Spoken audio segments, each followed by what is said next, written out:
programs I gave you out is provided, or if you don't have them provided, this would be something that you would try to set up right off, because these really help you to troubleshoot.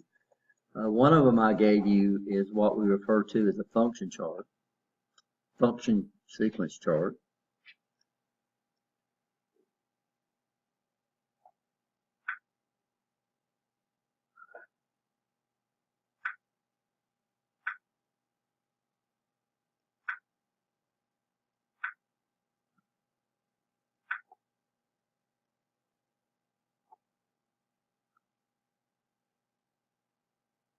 And what this does basically, it just says what's up and what we need to do to get the line running.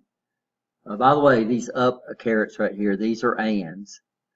So it says a sensor called 4B1 has to be true, a sensor called B1 has to be true, and then the start button has to be what? Pressed. And then what it'll do is it'll turn on Q4, it'll turn on this output right here, Q4. This will be byte 4, bit 5. We should cause the feed cylinder to extend. And when it's extending, it's going to turn on this sensor right here, 1B2. So this is what we call an action. So this is the action that it did. It did what? It turned on output Q4.5, which caused this to extend. This is an action statement. This is a transition. This tells us what's required to move to the next step. So it says sensor 1B2 has to be true. If sensor 1B2 is true, then it's going to output on Q4.6, and it's going to extend the pickup cylinder. And this is going to affect what sensor? 3B2. How are we going to transition to the next step? As soon as 3B2 becomes true, it's going to transition to step 3. Right? You understand?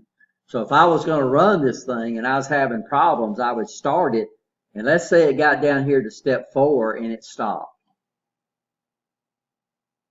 Stopped at step 4. It didn't go to step 5. What would be the problem?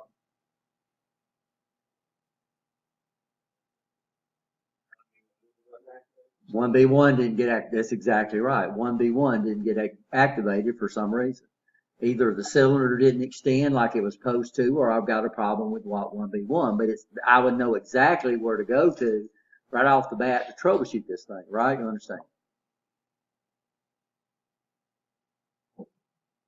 So wouldn't it be nice to be able to program the PLC like this? Guess what? We can. So it's called function block programming.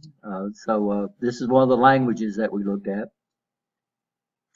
So this is RS Logic, oops, wrong thing. This is the simulator. Sorry.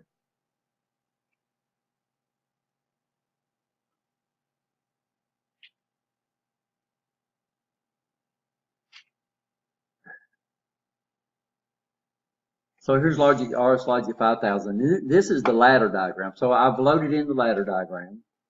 They call their main program, they call it main routine. So this would be the same as ladder 2, right? You understand? Then I would come up here and I would click on this, and this is the ladder logic that would do this program. I'm doing a lot of set latch and unlatches. So here's the ladder logic that would do this program. So I'll come up here, and the first thing you do here is you see who's out there. And then I would come up here, and so there's my compact logic, and I'll download my program. So this is the program written in ladder logic. So main RS Logic 5000, the main routine has to be ladder. That's the only language available, programming language available. But if you don't want to use it, you can delete it and set up another routine. So we'll download it. So this is very similar, ain't it? Download. What's the next thing it's probably going to ask me? Do I want to go online? Yeah.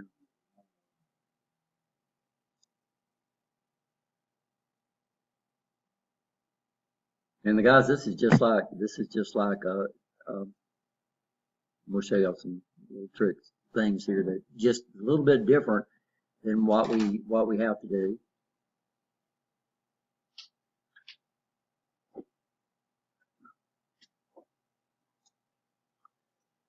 So notice the rungs are not 4 letters; they're just 0, 1, 2, 3. So here we are. It didn't give me the option because I just started this up. So I'm gonna go run. Now, what we're doing, I wish I'd have had my camera up, is that just about all your PLCs have what we call a first scan that's available to the PLC. So what I did is, I'll show you, let me upload it again, and I'll switch over to my camera, or download.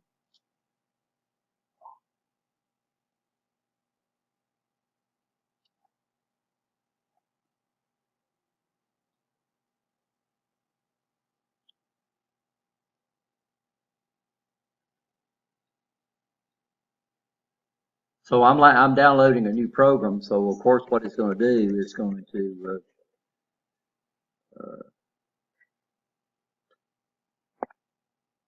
okay, should switch all the outputs off here in a minute. But this is the way I want to start the line right here. This is what's required to start it.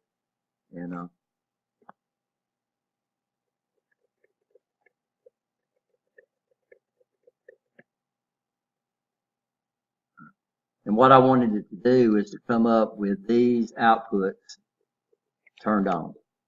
And that would be what we call the reset position for the line.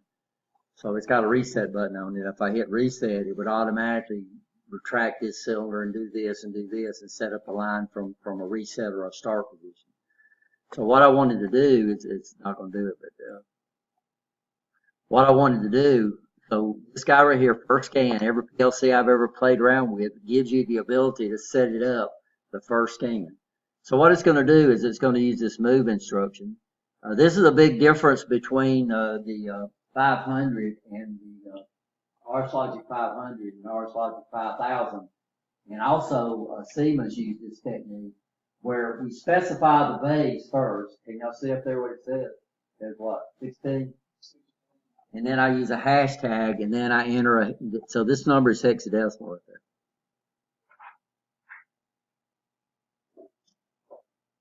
And so what it is, and down here it displayed it in what base? Base 2, right? And you can see what it did. Can you see what it did? So it automatically, so I'm sending this to one of my output ports. And I'm setting up my output. So this one's going to be off, this one's going to be off, this is going to be off, this is going to be on. This is going to be off, this is going to be on, this is going to be on, this is going to be off, right? Does that make sense? So this would be 0, 1, 2. This would be 3, 4, 5, and 6. So 5 and 6 and 3 should be on.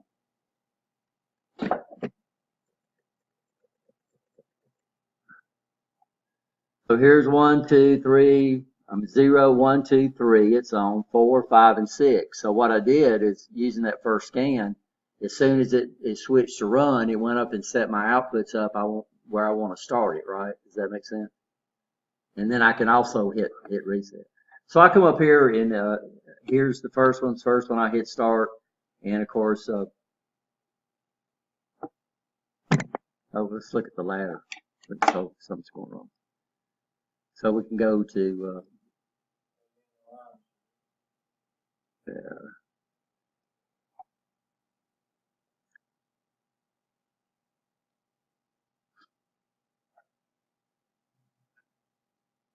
They should have done something, but that's okay.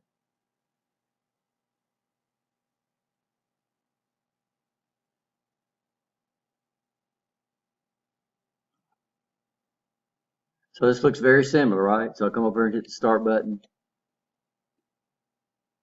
Oh, I got a stop button on this. Sorry, that's the problem. So it's switch 13. Okay.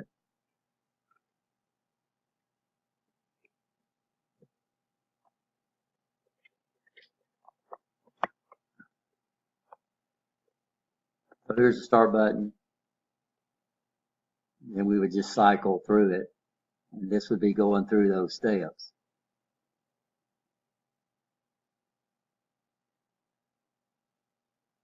And then when it cycles back around, it should go back up to the original settings. So this is the ladder diagram for that, right?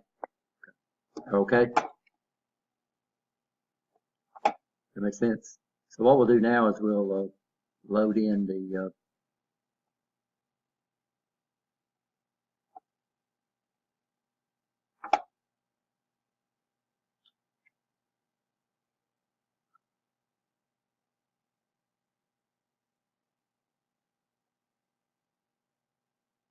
Then I find the program. You can see I played around with this a lot. Function block diagram.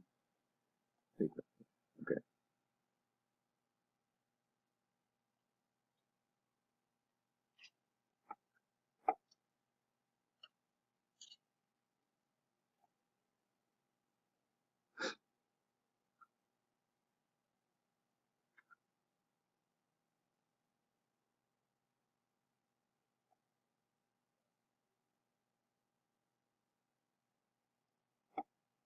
So this is programming in sequence function chart, which is what we gave you out there. So here's the steps. This comes from the bottom, by the way. And here's the transition. It says the what has to be pressed. Start has to be pressed. For B1 has to be true. And B1 has to be true. Then it would transition down to here. This is the action. This is going to turn on Q4.5 equals to 1. So that's going to do what? That's going to turn it on, right? You understand? Then what that would affect, this would affect 1B2. I'm sorry, 3B2. And then this is basically just taking that function chart and writing a program to do that. And then down at the bottom, this is a, I'm hiding the link, so let's see. So there's a wire that takes us from where? Once we get to the bottom, it recirculates it and goes back up to the top, and then it's waiting on the start button to be pressed again. That's the loop. So y'all see that loop. So what I'm saying is that you got that chart right there. So instead of you trying to convert that chart over to what? Over to ladder, you can enter it in this language. So let's download this.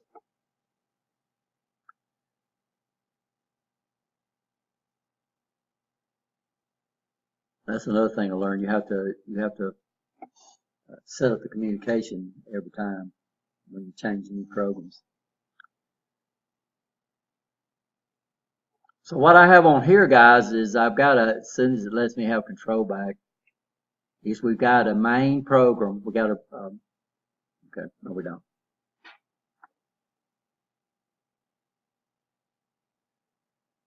Download, sorry.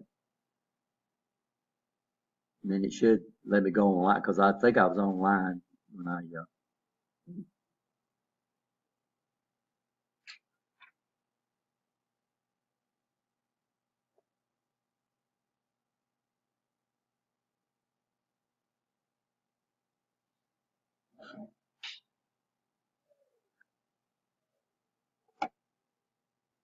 you'd start off with what? You'd start off with drawing the function chart basically before you did your program. But this is just another method of doing what? Programming. Besides doing what? Besides doing ladder. Of course, one thing that I learned, and then this is the last one, this is programming in digital. So people that comes up to... So even programming in function, what the tags. So once you make the tags if you have a ladder, you said it would transfer. Yeah. Most of the so here's the tags right here. So we could come in and look at which actual. These are the sensors. These are the actual sensors that's over on the Amatro line. So I didn't make these up. These are actually a line. And then these are they call them alias. These are the ports that we actually assign to. But one of the options we got up in here, up in tools, is we can export the tags and comments. So I can export those. And then what can I do? Then I can drop them into another unit. So tags is the name of the game. So let's I'm not going to. I'll do it in another program. It's a little easier to see over there. But what we do with these new programs is right now we call them symbols, and on us the symbols are what? They're optional. But you're going to find out once you get into these guys, these new PLCs, they don't call them symbols anymore. They call them tags, and they are not optional. Because it's a lot easier to deal with names than it is to deal with what? So what I've done is I've given these inputs right here, I've given them the same name that's on that what? On that function chart. And now I'm dealing with names instead of trying to deal with the way this thing here addresses. And it's not easy the way it addresses, guys.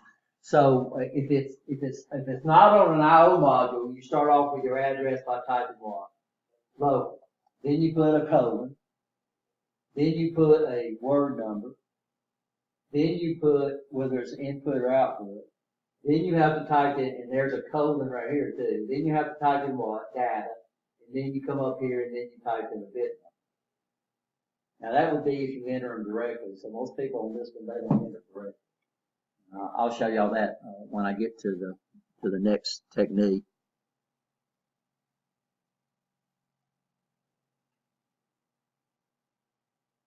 So that was function block diagram, right? This is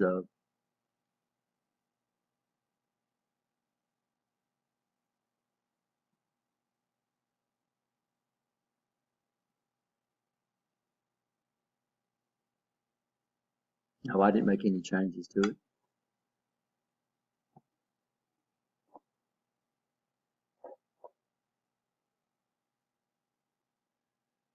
So what you can do is automatically when you start a new program, you get what we call a main routine. The main routine, guys, has to be ladder.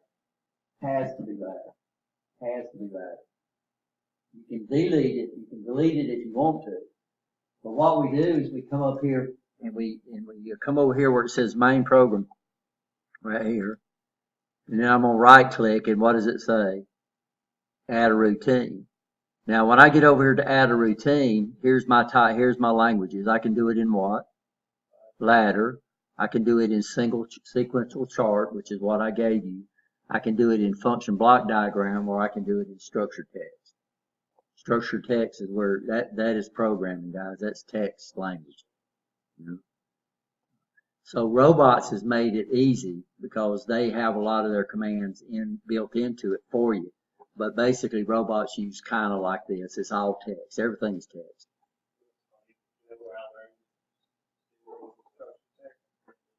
Well, you wouldn't, but it's called MySpace, and they used to go in there and go to the things like put in stuff and make it layout your site and stuff. But that was hypertext. That was HTML, right? Yeah. Yeah. Well, HTML is a formatting language. But it's basically all text. Yeah, if you ever did any HTML. Yeah.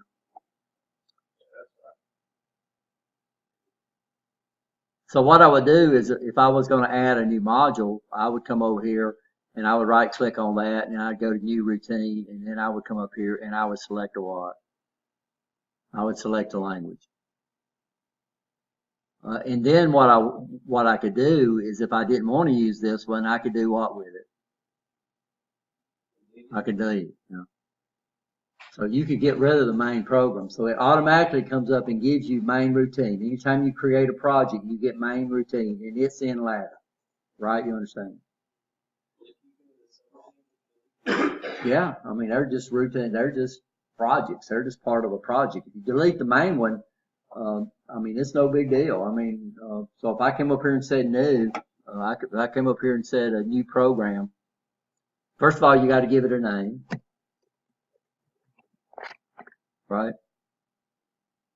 And then it's going to come up here, and this is good too because I can show you.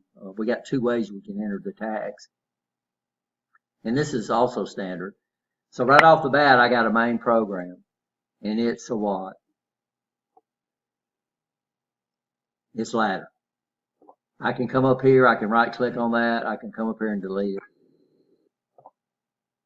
And then I could come up here and I can say add a new routine. And then I can say, you know, sequential block, give it a name, sequential block. And then say okay.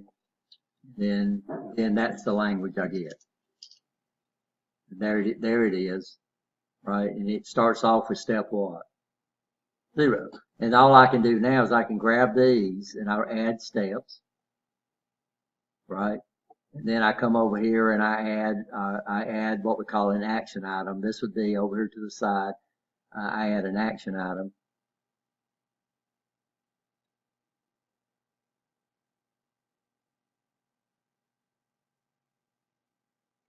No, I must be doing something wrong, guys. But I'd add an action item to this, right? Oh, I know what I need to do. All I need is highlight. And then over here, I would come up here and I would say what I wanted to do. Usually this would be turning on an input or turning on output, right? I mean, turning on output. We don't do inputs with actions, right? You understand? And then this would be what I want to do to transition from here. So I'd say, what do you want to do? Well, I want to make this true or that true or whatever. Does that make sense? So yeah, you can get rid of that if you want to. It's up to you.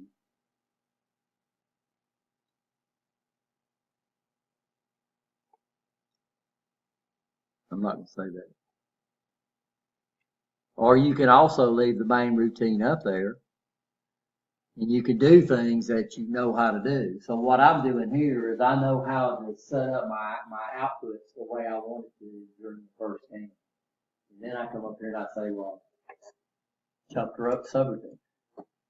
What's nice here, instead of using that U3 and U4, we give the subroutine a name and then we just say JSR to that subroutine. Make sense? And it's the same way. If I wanted to see the subroutine, I could click on that. This is function block programming, guys. This is digital. So this is AND. This is a bit AND. So I'm ANDing 3 inputs. One called 4B1, one called B1, and one called star. And if all those are true, they'll come over here and set this output and turn an output on. So we call these RS latches. So it would turn this output right here on. What would I do to turn it off? I would reset it, right? You understand? That makes sense? This is digital, guys. Here's ANDs, here's ORs, bit ORs, here's ANDs. There should be a NOT in here somewhere. There's an OR.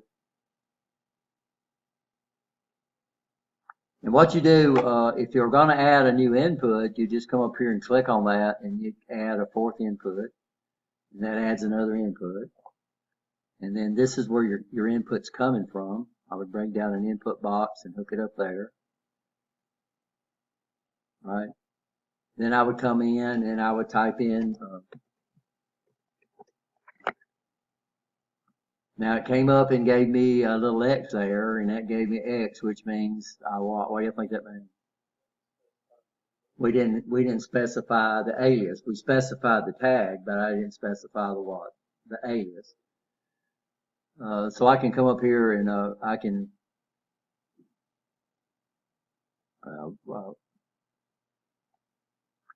and then we come up here, okay, so what is it? It's Boolean, and we can make it double integers or whatever here.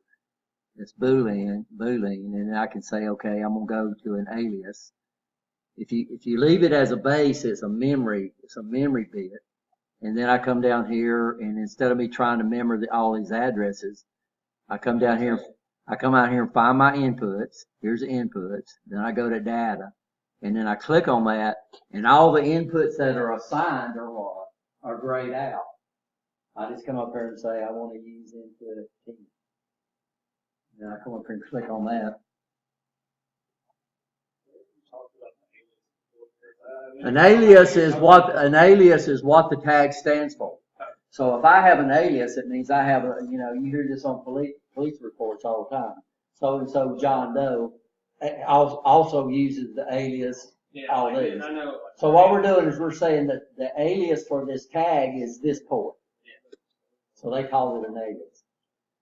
That makes sense? Yeah, I hadn't heard it been used to describe like an inlet. Well, what it is what this tag stands for. So my tag name is what?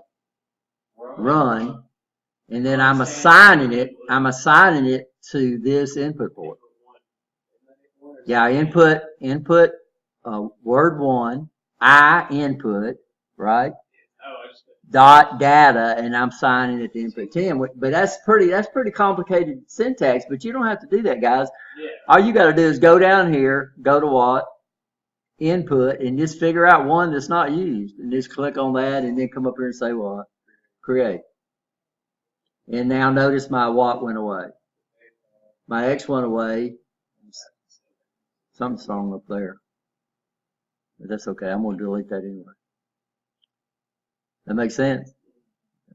Or you could come over here into your tags and you could come down here under edit and right down here you got a blank. And you can come up here and give it a name.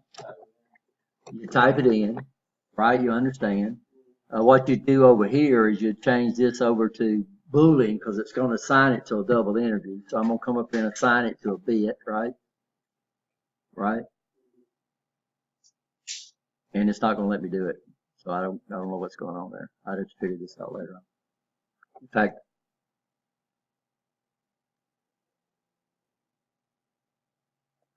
I was about to say everything that says it's signed Boolean, grayed out. yeah, it is. That's so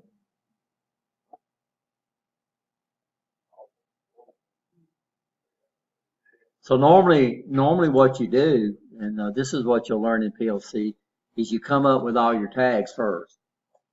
And then the first thing you do is to assign your tags. And what's nice about it is you use the same tags that they use on the Allen Bradley software.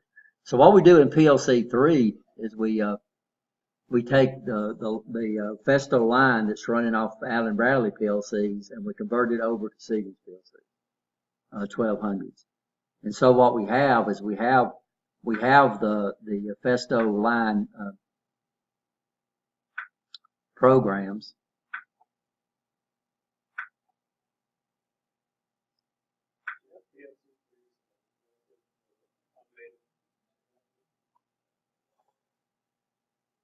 So these are the programs that Allen Bradley gave us. And guess what they already, so they give us the tag. So EM dots underscore stop is assigned to input 13, input 0 bit 13. So what we do is we come up and figure out how to do that in the Siemens, then we give it the same tag. And then we set up the tag table first. Does that make sense? So normally what you do is you take your diagram, you set up your tag table, that's the way we usually do it. And then from then on, when you're programming with nothing but what? Names. And you don't have to remember addresses anymore. And we give y'all the chart and everything to set that up. So guys, here's the same program. If I didn't screw it up. So what I'll do is, just to make sure, I'll come back and reload it. And won't save that one.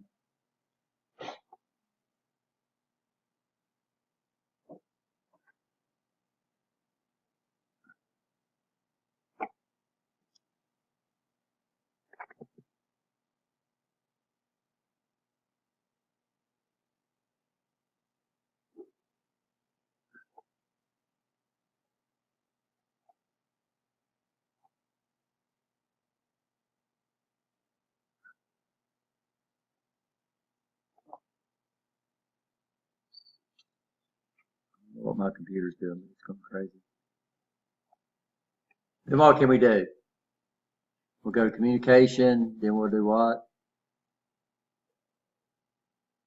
Okay, sorry. Communication, who's active? I got that a lot.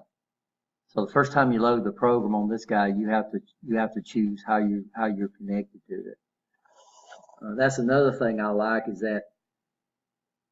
that you when you create an RS Logic 500 program, it saves what interface you built the program on as part of the program. So that means if I use the DH485 to create the program, I could not use what to run it. I couldn't use Ethernet to monitor it.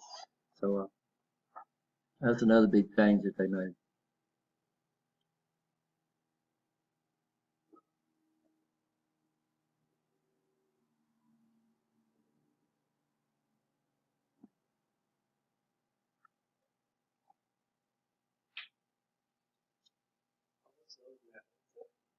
That light that's showing up on the screen all over.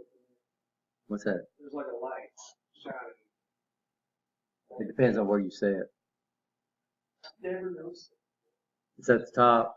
Yeah. It's shining off the whiteboard. Yeah. It all depends on where you're sitting at. So now, but I keep looking up where like you have or whatever. And I'm like, keep So this one's a little hard to see in that it don't turn it true. Can y'all see what I'm talking about? So let's close the project tree.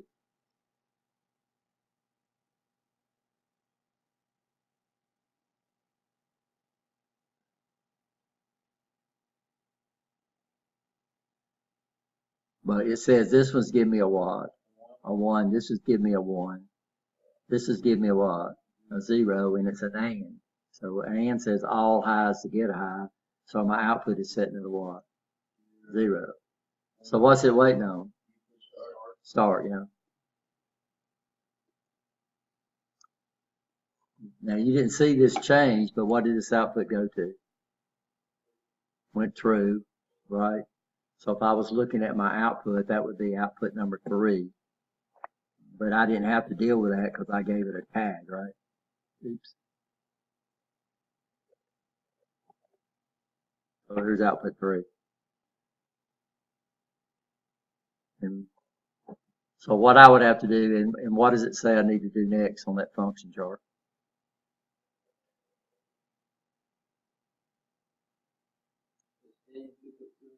Using what's it waiting on? 1B? 2. 1B2. So here's 1P, here's 1B2. And then of course I switch this. And then of course this AND went true. This says an OR. And this output went true. You'll see that? And I could see the other light come on. So this gives you 1s and 0s when we step this through. So this is programming in what they call function block diagram, which is basically digital. So that's a good class for you to take because this is the whole program. Because what I could do is I use one signal to latch it, then I use the other signal. This guy here only has one output that controls it. This guy right here takes one output to cause it to extend and one output to cause it to retract. So what I did is I used set to cause it to extend, and then I reset it to cause it to do what? To retract. So you did two steps in that with one command. So this is digital, guys. So notice we got ANDs, we got ORs, there's a NOT right there. So that would be an inverter, right? You understand that? And this would be programming. So anybody that came up through digital, this would be what they would want to go through. In fact, they would probably come up with their diagram in digital. That's what? Oh, there's just the bit OR. So what they do is we still have those big old word ANDs and ORs, right? That's available. But to do this, we do more bit. We do more individual bit ANDs than the word ANDs. So when you use those ANDs and ORs and NOTs in RSLogic 500, those are working with words. Those are 16-bit words that were ANDing together, we're ORing together. If I want to do bit ANDs, I have to do it with contacts. If I want to do bit ORs, I have to do it with contacts, right? You understand? And if I want to do a NAND, I have to do an AND. Then I'd have to bring in a relay, and then I'd have to use a normally closed contact in another rung. So 500 does not give you we cannot invert a bit. But the Siemens, they've added the NOT instruction to your newer PLCs, by the way. So you can NOT a bit, right? A contact. So this would be one method that we can program PLC, and I hadn't had time to program with the structure set. This is a little harder to track through because you're looking for what? 1s and 0s. It's hard to figure out where you're at. So, what I wanted to do is show you all the same program in 3 different languages. And what it is, it depends on which path you came up through. So if you came up through electronics and digital, this would be the guide that you would fit right into, right? if you came up through programming, then either function chart programming or structured text, that would be the method you would prefer to program the PLC. Now, ladder is still the predominant programming language. Probably well over 90% of the programs are written in ladder, because more people do what? More electricians understand it. But this is just different paths that we give different people methods of doing that. So where you go to work at depends on where they're at. A lot of the guys out at US Steel, they like structured text programming out there. Most of the guys, that's what they like to do. But that's just where you're at and who does what, right? Does that make sense? Are we okay? Like I said, I didn't do a structured text program, but I ran out of time. So y'all guys go take a break, take a 10-minute break, and we'll come back. We only got 2 more lectures, guys. We got one on move instructions or memory control, and I think sequencers are the last one we're going to go into. I think, I'm not sure.